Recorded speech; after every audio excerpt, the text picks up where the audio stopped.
I do not expect forgiveness. Not from you.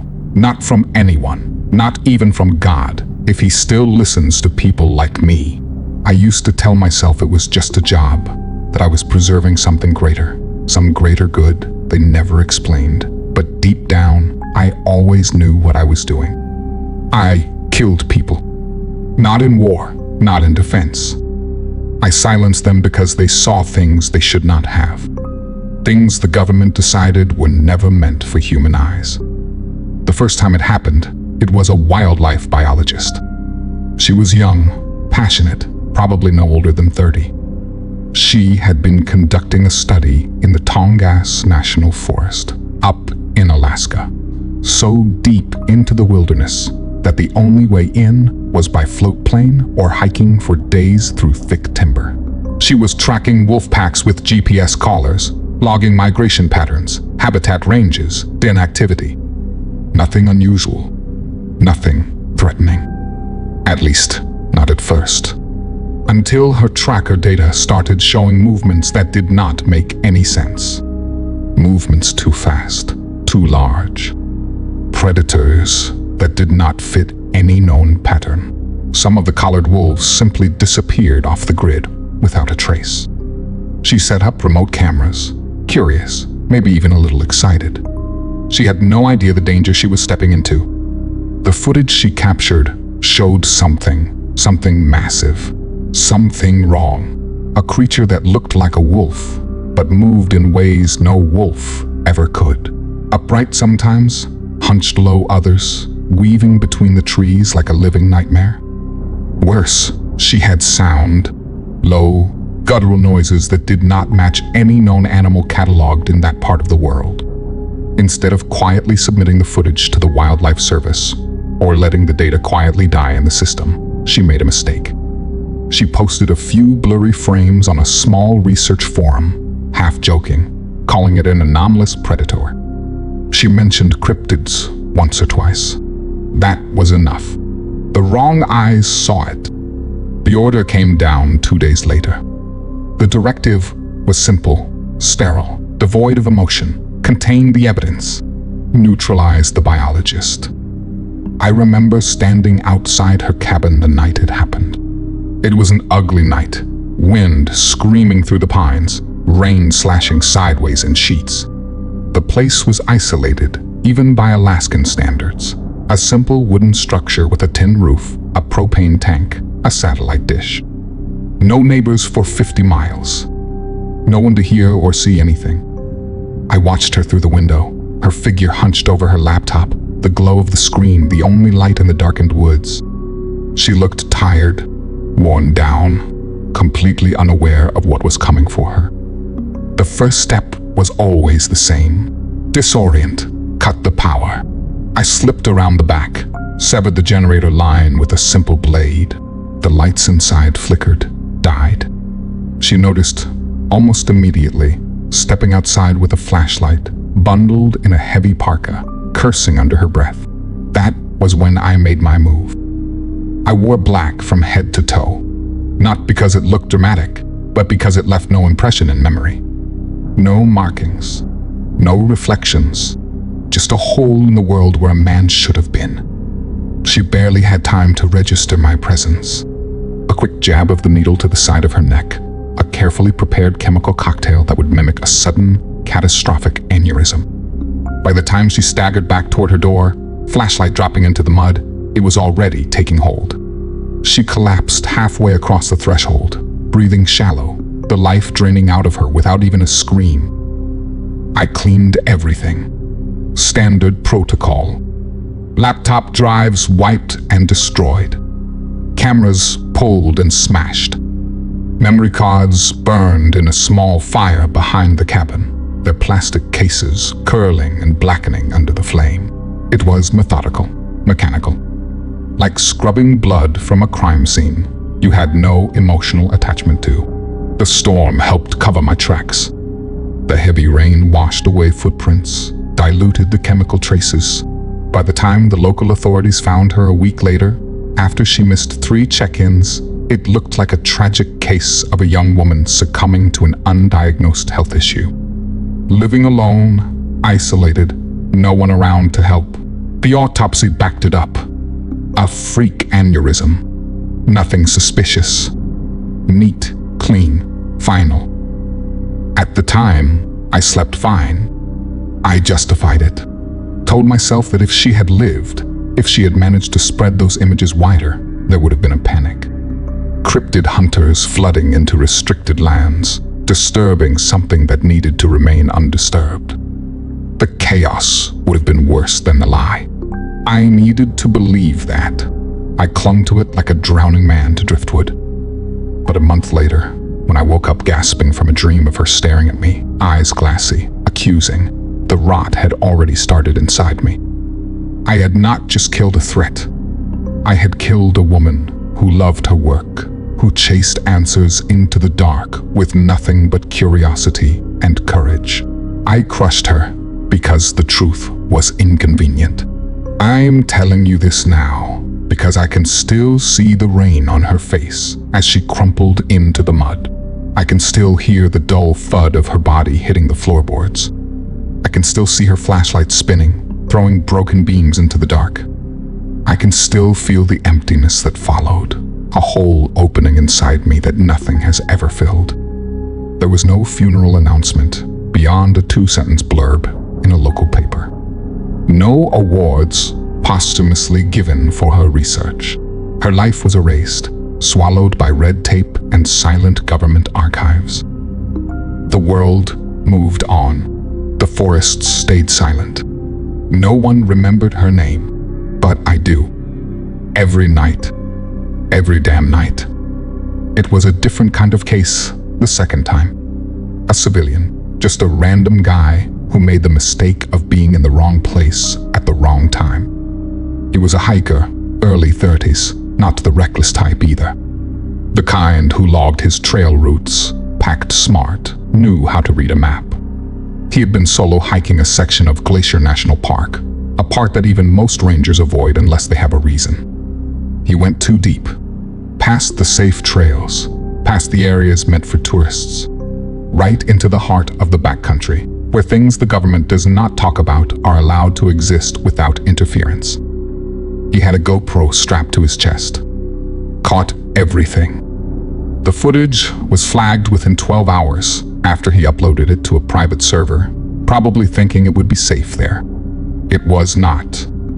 We had monitors in place for key areas, key phrases, file types. What he captured was brief, shaky, but enough. A towering shape moving through the trees at impossible speed. Not a bear. Not a moose. Not anything natural. Something that made the forest itself go still, like the earth was holding its breath. He even caught the sound, that low, dragging moan, like the woods were exhaling something ancient. He had not even made it out of the park before the order came down. Find him. Silence him. No exceptions. I tracked him to a small roadside motel about 20 miles outside the park boundary. Cheap place. Flickering neon lights, cracked pavement. He was bunkered inside one of the corner rooms, blinds drawn tight, sitting by the window with a nervous look in his eyes. He knew he had seen something he should not have, and deep down, he probably knew someone would be coming for him. The plan was simple. Accidents happen all the time on lonely highways, especially at night. You drink a little too much, you get a little too tired, you take a wrong turn or drift over the yellow lines. No one asks too many questions when you end up wrapped around a tree in the middle of nowhere. I waited until he checked out the next morning, loading his old pickup truck. I followed him from a distance, watching the way he kept glancing in his mirrors. He was nervous, but not nervous enough. There's a stretch of road between the motel and the highway that cuts through dense forest. 2 lanes, no shoulder, barely enough space to pull over. Perfect. I staged a breakdown about halfway down the stretch. Hood up, hazard lights flashing. When he rounded the bend, he saw me, slowed down like any decent human being would.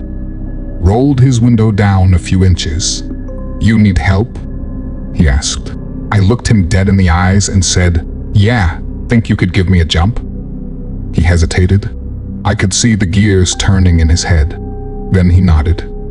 He pulled over, engine idling. I did not give him a chance. When he got out of his truck, I hit him hard, quick, behind the ear with a sap. He dropped without a sound.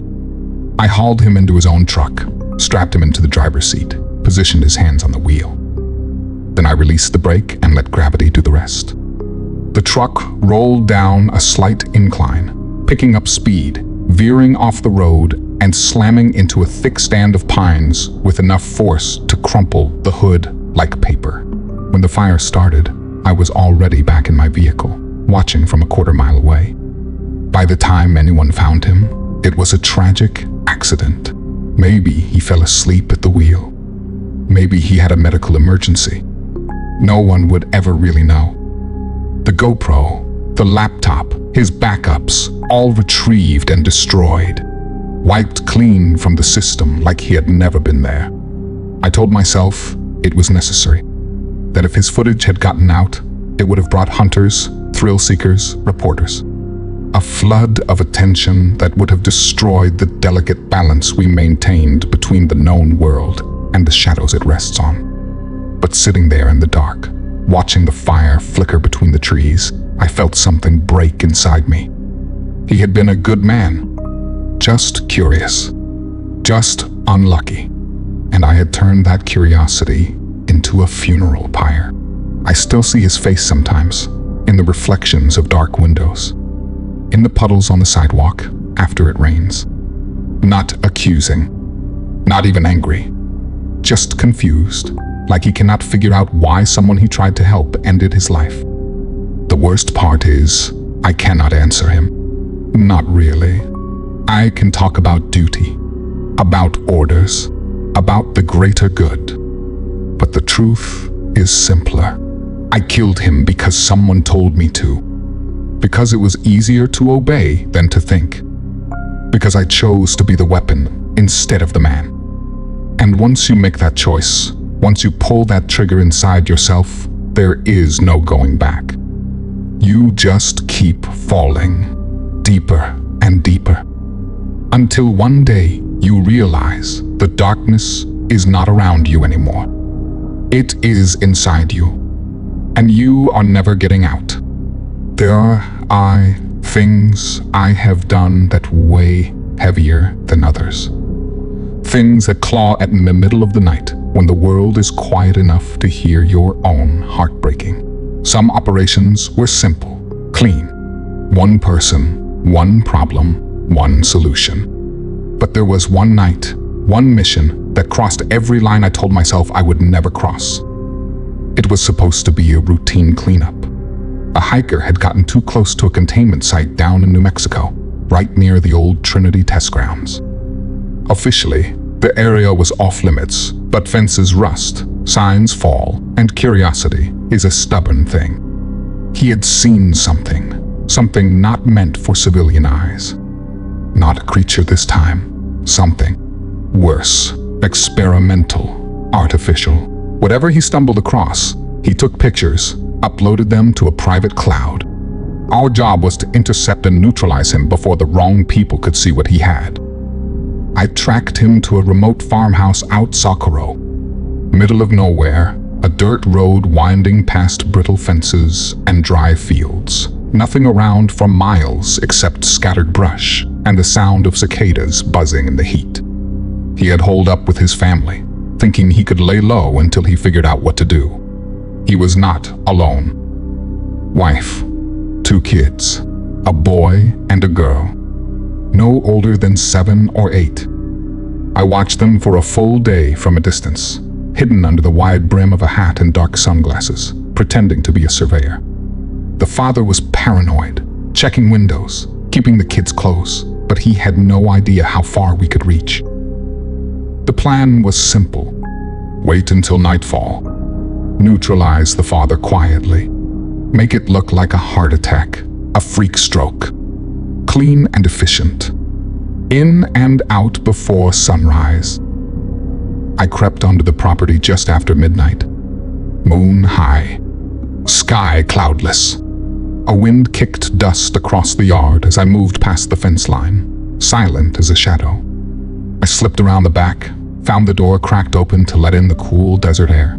The house smelled like fried food and old wood.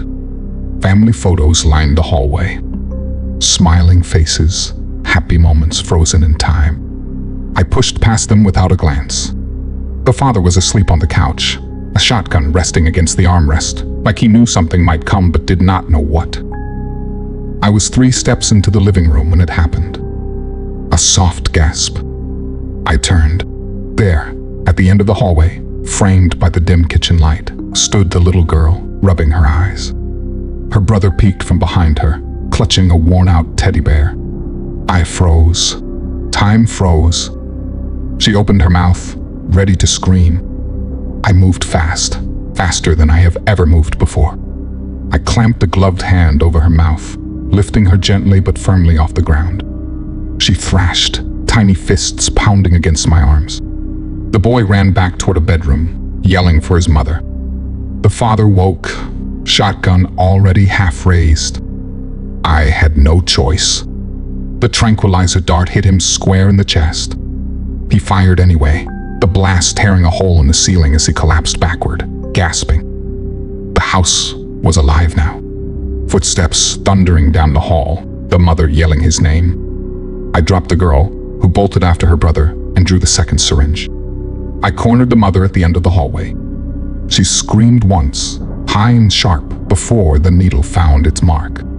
She slumped to the ground, eyes wide with terror even as the sedative took hold. The kids were harder. They hid in a closet, wrapped around each other, sobbing so hard I could hear it over the roaring in my ears. I did not want to do it. God help me, I did not want to do it. But they had seen me, seen my face, seen what I was capable of. And orders were orders. I made it quick. Carbon monoxide. A running generator, a length of hose through the cracked window, a few minutes of silent poison filling the room while I sat on the floor outside the door, head in my hands, listening to the quieting cries. When it was done, I staged the rest. A faulty heater. A tragic, accidental poisoning. Happens more often than people think, especially in rural areas where maintenance gets sloppy. The media would barely cover it. A tiny blur buried under stories about politics and celebrity scandals. No one would question it. No one would care. But I cared. God help me, I cared. As I drove away that night, the sunrise bleeding red across the desert sky, I realized I had crossed a line I could never uncross. Not just a soldier following orders anymore. A murderer. Of innocence. Of hope. Of futures that would never happen. Sometimes, late at night, when the wind howls across the empty fields outside whatever motel I am holed up in, I swear I can still hear them. The girl's soft gasp. The boy's whispered cries for his mother. I tell myself they are just echoes. Just memories. But some nights, I wonder if their ghosts have followed me. If they are waiting. If there will be a price to pay. And when it comes, I will not run. I will not hide. I will deserve every second of it. The last time I was sent out, it was not to silence a random hiker or a biologist chasing the truth. It was to silence one of our own. He was a contractor, mid-level clearance, smart, maybe too smart for his own good. Worked on some of the biological containment projects out west, near the old missile silos they had converted into research sites. The kind of places the government does not admit exist, where old money, old experiments, and old monsters are buried under concrete and lies. He was not supposed to know about the thing they kept locked down in Silo 9. Hell, half the people with top-level clearance were not supposed to know. But he pieced it together. Little bits and pieces over the years, odd maintenance requests, supply shipments that made no sense. Rumors whispered when people thought the security cameras were off. And then he saw it. Not in full, but enough. A creature that was not supposed to exist. Not on this earth, not anywhere. It was something twisted. Something that should have stayed buried if it was ever alive to begin with. The thing had the height of a moose, but that is where the similarities ended. Its skin was a pale, wet-looking gray, almost translucent in places, revealing thick, corded muscle underneath. It had limbs that bent wrong, too many joints, long fingers ending in hooked claws meant for digging or ripping. Its face was the worst part. No eyes, just slits where a nose should have been, and a mouth that split nearly to its neck, ringed with teeth so thin and sharp they looked like needles. It did not walk like anything natural. It flowed, a sick, bone-snapping fluidity that made your guts twist just to look at it. Whatever program birthed that thing, they lost control long ago. Now, it was just containment. Keep it fed, keep it locked away, pray no one ever found out. But something had gone wrong. Something had broken loose. He found out about the breach. And worse, he decided to blow the whistle. Not by leaking to a reporter or posting online. No, he did something smarter. He mailed a physical dossier to 3 separate people, none of whom knew each other, with a note attached to each. If something happens to me, go public. He must have known what that meant. He must have known what would come for him. I was assigned the night the intercept team flagged the outgoing packages. They recovered 2. The 3rd slipped through. It reached the hands of a journalist in Spokane. Time was running out. I tracked him to a safe house outside Boise, a cabin tucked in a wooded ravine, supposedly off-grid. He had cameras, tripwires, fallback routes. He was not stupid. He knew someone would come. But he had not counted on me. I spent 2 days watching him. He barely slept, jumping at every noise, clutching a pistol like it could save him. When the move finally came, it was textbook. Posed as a stranded driver, flagged him down on the dirt road leading into town. He hesitated, but again, human nature is predictable. He rolled his window down a crack.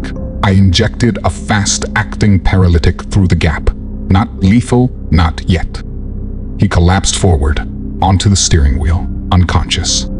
I moved fast, wiped down the car, staged a scene, a single vehicle accident.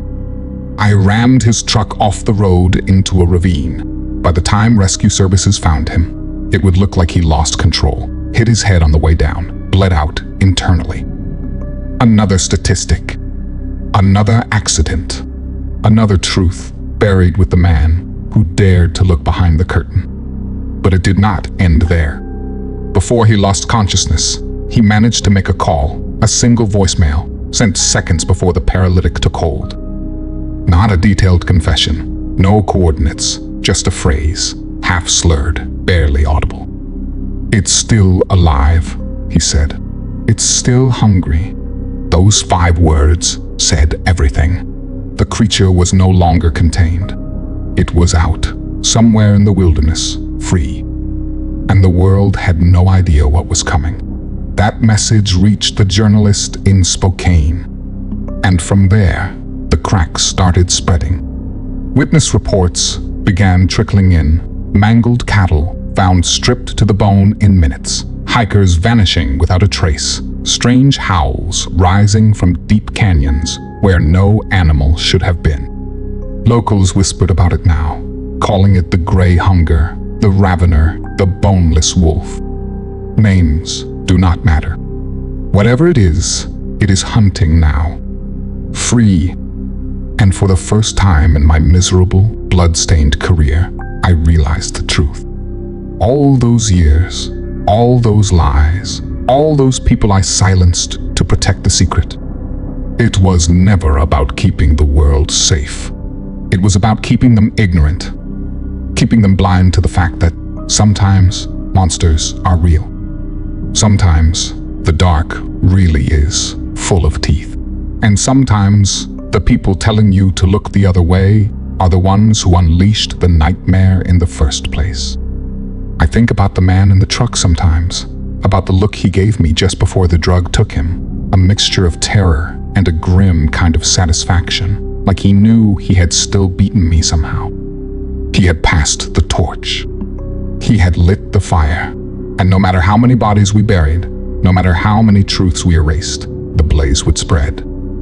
It was only a matter of time. Maybe it already has. Maybe you will see it one night, standing just beyond the tree line, skin glistening in the moonlight, mouth yawning open in a soundless scream. Maybe you will remember my words then.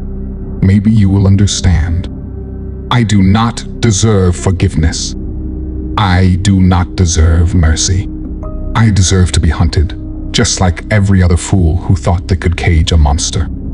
And when it comes for me, when I hear its claws scraping against the walls of whatever hole I am hiding in, I will not run. I will not fight. I will open the door, and I will say, I am ready. Because after everything I have done, everything I have destroyed, it is the only ending I deserve. I should have disappeared, changed my name, shaved my head. If you enjoyed this video, please don't forget to like and subscribe to Descent into the Unknown for more horror content. If you have any real cryptid encounters, or you're a horror writer wanting to share your stories, please feel free to email me in the description anytime.